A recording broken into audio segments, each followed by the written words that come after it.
अगर आप एक डिफेंस एस्पिरेंट हैं तो यहाँ पर अन अकेडमी की तरफ से एक स्पेशल बैच लॉन्च किया गया है। इस बैच का नाम है लक्ष्य एनडीए 2 2021।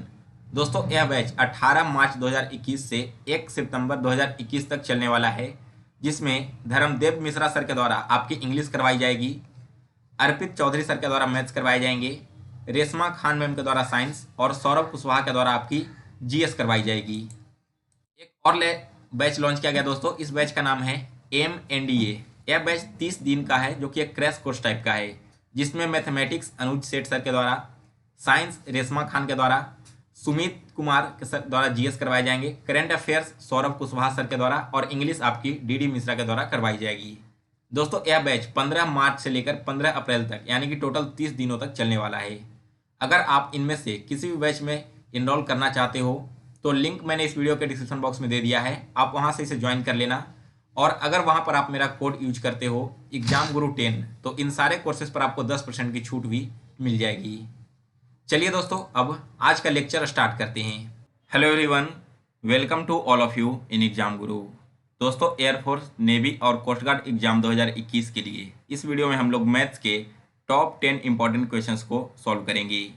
यह इस सीरीज का तीसरा लेक्चर है और इससे पहले मैंने 2 वीडियो ऑलरेडी अपलोड कर रखे हैं, तो जिन लोगों ने अभी तक पिछले 2 वीडियोज को नहीं देखा है, आप इस वीडियो को देखने के बाद चैनल के प्लेलिस्ट में जाकर उसे देख सकते हो। वीडियो स्टार्ट करने से पहले दोस्तों, अगर आपने इस चैनल को अभी तक सब्सक्राइब नहीं किया है तो इसे अभी सब्सक्राइब कर बेल नोटिफिकेशन को ऑन कर लें, जिससे आगे आने वाली हर एक वीडियोज की नोटिफिकेशन आप तक पहुँचती रहे। तो चलिए अब वीडियो स्टार्ट करते हैं। देखिए, आज का पहला क्वेश्चन आप सभी का स्क्रीन के सामने है। एक बार क्वेश्चन को पढ़कर खुद से इसे सॉल्व करने की कोशिश करो और फिर उसके बाद इसका सॉल्यूशन देखना। क्वेश्चन क्या कहा गया? फर्स्ट में दिए गए चित्र में वृत्त का केंद्र L है और ML LN पर लंब है, यानी कि परपेंडिकुलर है। यदि त्रिभुज MLN का क्षेत्रफल 36 है तो वृत्त का क्षेत्रफल क्या होगा? ठीक है, यहाँ पर वैसे कैंडिडेट जो इंग्लिश मीडियम से हैं उन्हें मैं यह क्वेश्चन इंग्लिश में एक्सप्लेन करते चलूंगा, तो आपको भी समझने में परेशानी नहीं होगी। यहाँ पर क्वेश्चन में समझो क्या कहा गया है। एक ट्रायंगल दिया हुआ है MLN, तो चलो इसे मैं बाहर ड्रॉ कर लेता हूँ। यह आपका ट्रायंगल है, M है, L है और N है। अब इसमें कंडीशन क्या दे दिया गया है कि जो एंगल L है वो 90 डिग्री है, यानी कि ML परपेंडिकुलर है LN पर। और यहाँ पर इस ट्रायंगल जो MLN ट्रायंगल है, इसका एरिया दे दिया गया है हमें 36 सेंटीमीटर। तो आपको बताना है कि इस पूरे सर्कल का एरिया क्या होगा। अब देखो, यह जो ट्रायंगल है वो सर्कल के अंदर में क्या है, आपका जो ML पार्ट है वो इसका रेडियस है और LN भी रेडियस है, क्योंकि यहाँ पर दिया हुआ है ना ML रेडियस है और LN रेडियस है। अब सबसे पहले अगर हम ट्रायंगल MLN का एरिया फाइंड करें, ठीक है, इसका एरिया अगर हम निकालना चाहें तो क्या होगा? किसी भी राइट एंगल ट्रायंगल का एरिया होता है half into base into height. तो इसमें इसका बेस है L और हाइट है ML।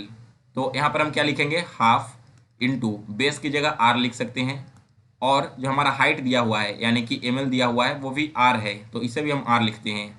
और MLN ट्रायंगल का एरिया किसके इक्विवेलेंट है? यह एरिया हमें ऑलरेडी दिया हुआ है 36 के बराबर है। तो यहाँ से हम R का वैल्यू फाइंड कर सकते हैं। क्या हो जाएगा? R into R square equal to 36, और यह 2 है इधर डिवाइड में, इधर जाएगा तो मल्टीप्लाई में हो जाएगा, यानी यहाँ पर हो जाएगा 72 सेंटीमीटर। तो दोस्तों यहाँ से हमने R स्क्वायर का वैल्यू फाइंड कर लिया। R स्क्वायर का वैल्यू होगा 72 सेंटीमीटर। अब वापस से क्वेश्चन में आओ, और पूछा क्या गया कि वृत्त का क्षेत्रफल बताइए, यानी कि जो सर्कल दिया हुआ है इस सर्कल का आपको एरिया बताना है। तो आप सभी को मालूम है कि किसी भी सर्कल का एरिया फाइंड करने का फॉर्मूला होता है पाई R स्क्वायर। इसमें से R स्क्वायर का वैल्यू मुझे ऑलरेडी पता चल चुका है, तो हम यहाँ पर लिख सकते हैं कि सर्कल का एरिया क्या होगा? 72 पाई होगा। और अगर न्यूमेरिकल वैल्यू पूछ लिया जाए तो 72 इंटू पाई का वैल्यू यानी कि 22/7 यहाँ पर रख के इसे कैलकुलेट कर देना। सो इस क्वेश्चन का D ऑप्शन करेक्ट आंसर है। चलिए अब अगले क्वेश्चन की ओर आगे बढ़ते हैं। तो सेकंड क्वेश्चन देखिए, आप सभी के सामने स्क्रीन पर है। सेकंड क्वेश्चन क्या कह रहा है? एक क्रिकेट खिलाड़ी का 20 मैचों का औसत स्कोर 35 है। यदि पहले 12 मैचों का औसत स्कोर 45 है तो अंतिम 8 मैचों का औसत स्कोर ज्ञात कीजिए। ठीक है, टोटल 20 मैच हुए हैं। इस 20 मैचों में स्कोर जो है आपका एवरेज वो 35 गया है। इसमें से पहले 12 मैच का एवरेज है 45, तो लास्ट के 8 मैच का एवरेज हमें फाइंड करना होगा।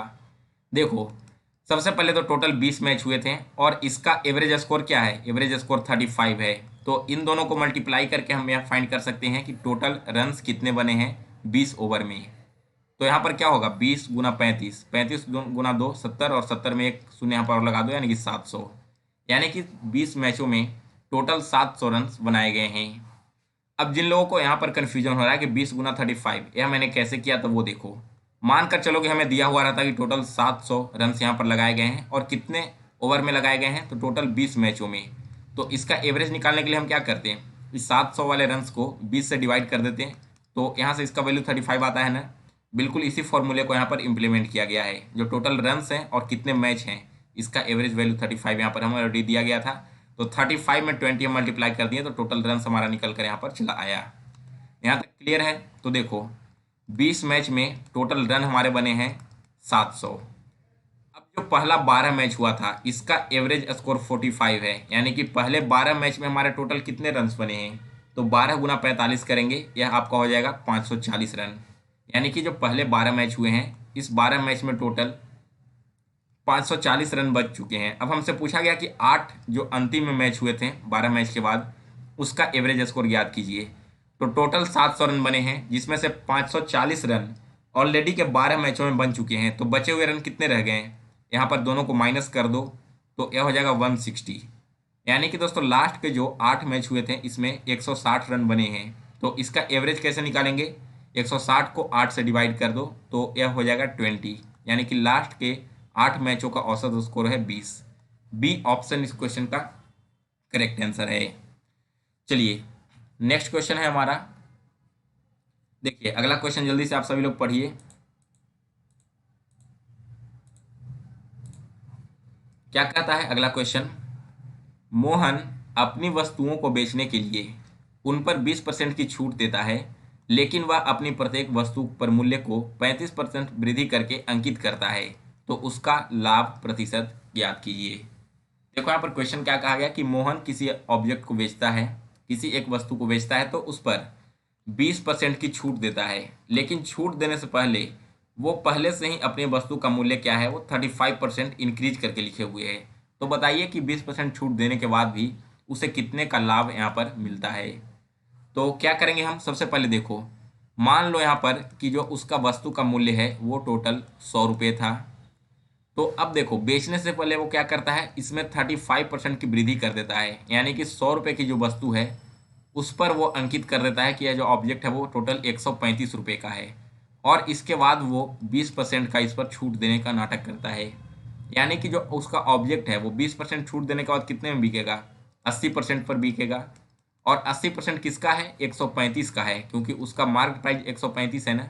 तो 135 का 80% यहाँ पर हम फाइंड कर लेते हैं। देखो, एक शून्य से एक शून्य कैंसिल, 2 से यह कटेगा 4 बार में, और 2 से यह कटेगा 5 बार में। 5 से 135 कटेगा 2 टाइम्स एंड 7 टाइम्स। अब 27 में 4 से मल्टीप्लाई करो तो यह क्या होगा, यह हो जाएगा 108। यानी कि दोस्तों उसने अपनी वस्तु का दाम 135 रखा सबसे पहले, इस पर 20% का छूट दिया, तो छूट देने के बाद वो उसे 108 रुपये में बेच दे रहा है। तो यहाँ पर उसका लाभ प्रतिशत क्या हुआ, उसका वस्तु का जो ऑब्जेक्ट था, जो उसका ओरिजिनल प्राइस था 100 रुपये, इसे बेच रहा है 8 रुपये में। यानी कि जाहिर सी बात है यहाँ पर उसे 8% का इस ऑब्जेक्ट पर फायदा हो रहा है। इसलिए इस क्वेश्चन का सी ऑप्शन करेक्ट आंसर है। अगला क्वेश्चन देखते हैं। अब क्वेश्चन नंबर 4 है। देखो 4 क्वेश्चन क्या कह रहा है, यदि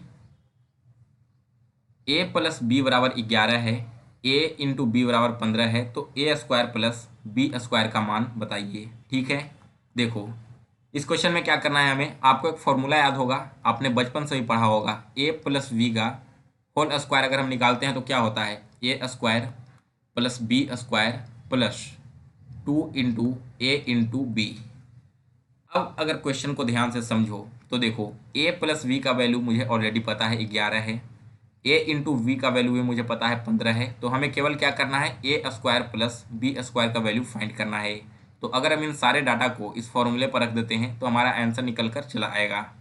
सबसे पहले ए प्लस बी, यानी कि ए प्लस बी की जगह हम 11 लिख सकते हैं और 11 का होल स्क्वायर कर दिए, is equal to A square plus B square plus 2 into A into V का वैल्यू क्या है, ए इंटू वी का वैल्यू 15 दिया हुआ है, तो यहाँ हम 15 लिख देंगे।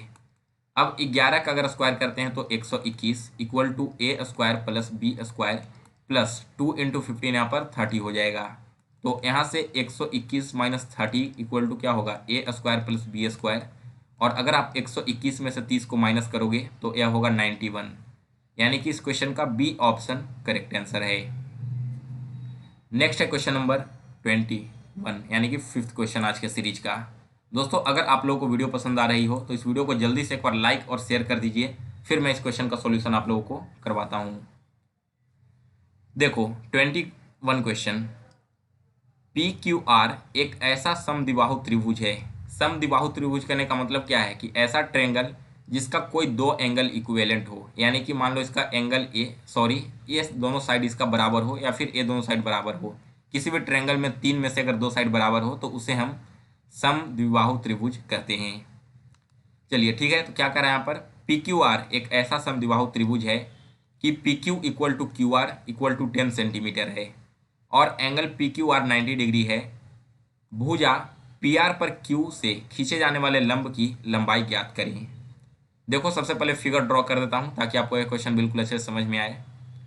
एक ट्रायंगल यहाँ पर दिया हुआ है, इस ट्रायंगल का नाम दे दिया गया है पी क्यू आर।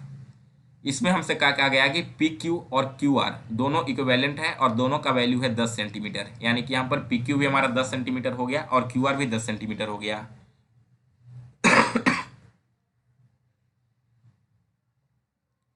और यहाँ पर जो एंगल है पी क्यू आर वो हमारा 90 डिग्री दिया गया है। अब क्या किया गया कि यहाँ पर पी आर पर एंगल क्यू से एक लाइन खींचा गया है, या जो लाइन है वो यहाँ पर परपेंडिकुलर है पी आर पर, तो आपको इसी पी एस का मान बताना है। इसका मैंने एक मान रख दिया है पी एस, क्योंकि पी क्यू आर ऑलरेडी है, इसे एस रख दो। इसी क्यू एस का मान आप लोगों को बताना है, क्यू से लेकर एस तक का वैल्यू क्या होगा। क्वेश्चन में देखो, भुजा पी आर पर क्यू से खींचे गए वाले लंब की लंबाई ज्ञात करें, यानी कि जो क्यू एस परपेंडिकुलर यहाँ पर ड्रॉ किया गया है इसका लेंथ आप लोगों को फाइंड करना है। देखो अगर हम देखें इस ट्रायंगल को तो यह एक राइट ट्रायंगल है जिसमें पी क्यू और क्यू आर का वैल्यू हमें दिया गया है, तो हम पी आर का वैल्यू फाइंड कर सकते हैं। पी आर का वैल्यू हमें फाइंड करने के लिए क्या करना होगा, पाइथागोरस थ्योरम का यूज करना होगा, यानी कि पी क्यू का स्क्वायर प्लस क्यू आर का स्क्वायर, तो यह हो जाएगा √100 200, दैट मीन्स 10√2। ठीक है, पी आर का हमने वैल्यू निकाल लिया 10√2।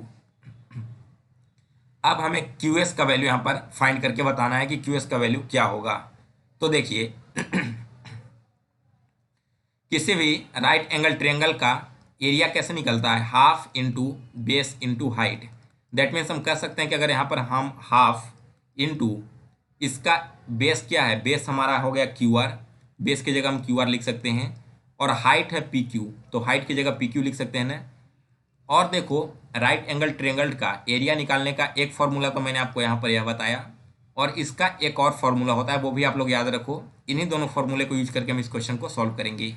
तो इसका दूसरा फॉर्मूला है हाफ इंटू पी आर, यानी कि जो हाइपोटेनस दिया हुआ है हाफ इंटू पी आर, और इंटू करके देना है क्यू एस को, यानी कि जो भी यहाँ पर परपेंडिकुलर हाइपोटेनस पर ड्रॉ किया जाता है इन दोनों का अगर हम मल्टीप्लिकेशन कर दें और हाफ से डिवाइड कर दें तभी इसका एरिया पता चल जाएगा।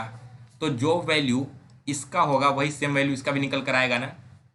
सबसे पहले हम इसका वैल्यू फाइंड करते हैं, हाफ इंटू क्यू आर हमें ऑलरेडी दिया गया है 10 सेंटीमीटर और इंटू पी क्यू भी हमें दिया गया है 10 सेंटीमीटर। यह किसके इक्विवेलेंट हो जाएगा, half into P R into Q S के। तो यहाँ से हाफ कैंसिल हो गया, 10 गुना 10 क्या होगा, यह 100 हो जाएगा। 100 इक्वल टू पी आर का वैल्यू भी मुझे पता है, पी आर का वैल्यू हमने ऑलरेडी फाइंड कर रखा है 10√2 सेंटीमीटर, और इंटू क्यू एस। तो यहाँ से अब आसानी से हम क्यू एस का वैल्यू फाइंड कर सकते हैं। क्यू एस का वैल्यू फाइंड करने के लिए हमें क्या करना होगा, 100 divided by 10√2 equal to Q S हो जाएगा। यहाँ पर 10√2 मल्टीप्लीकेशन में है, इधर आएगा तो यह डिवाइड में हो जाता है। अब इसे काटो तो यहाँ से 100 कटेगा 10 टाइम्स, तो यह टोटल क्या हो गया 10/√2। अब अगर हम इसे रेशनलाइज कर देंगे यानी कि √2 से ऊपर नीचे मल्टीप्लाई कर देंगे तो यह हो जाएगा ऊपर में 10√2 और नीचे 2 हो जाएगा। तो 2 से वापस से 10 कटा 5 टाइम्स, दैट मीन्स कि इसका वैल्यू हो जाएगा 5√2। ऑप्शन डी इस क्वेश्चन का करेक्ट आंसर है। सो गाइज आशा करता हूँ कि आपने इस क्वेश्चन को भी बिल्कुल अच्छे से समझ लिया होगा। अगर यह क्वेश्चन आपको समझ में नहीं आया तो वीडियो को एक बार रिवाइंड करके फिर से देख लीजिए, सारे स्टेप मैंने केयरफुली यहाँ पर आपको बताए हैं।